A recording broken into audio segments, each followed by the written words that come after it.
You know how to find the area between a curve and the x-axis. Sometimes you need to be able to find the area between two curves. So the first thing you need to do is find where the two curves, or it might be a curve and a line, intersect, because you want the x values between those 2 points of intersection. Those x values are going to be your limits of integration. In the example in the diagram here, you could just find the area under this, to find the area under y equals x plus 1, that's a trapezium, find the area under the curve that's shaded yellow, and if you do the trapezium minus the yellow bit, you'll get the very colourful bit, which is the part that you want. However, there are other cases in which that's not a suitable method, so I'm going to show you a method which will always work. Here's the same diagram. The first thing we need to do is find the points of intersection. So we need to know where x plus 1 equals x squared minus 2x plus 1 and solve that equation to find the two values of x.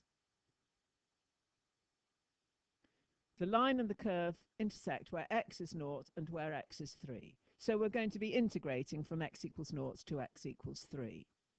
What we want to integrate is the difference between the y values. So the area between the curve would be the area underneath y equals x plus 1, take away the area underneath y equals x squared minus 2x plus 1. So that's like subtracting the area that was yellow in the previous diagram. You tidy up the expression that you're integrating and then do a definite integration in the usual way. The area between the line and the curve is 9 halves, 4.5.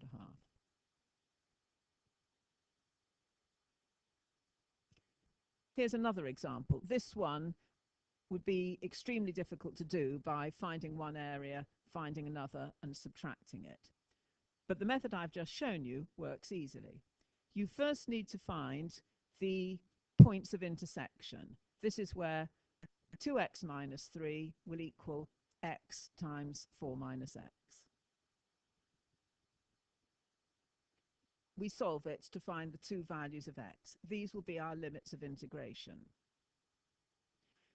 Notice that you must always use a graph so that you can see which of the curves is on top in the interval where you're interested. So in this case, for the stripy bit, it's the curve that's on top and the line that's underneath. So we've got the expression for the curve minus the expression for the straight line. And the limits of integration are the x-coordinates of the point of intersection. Tidy up the expression you're integrating and complete the definite integration.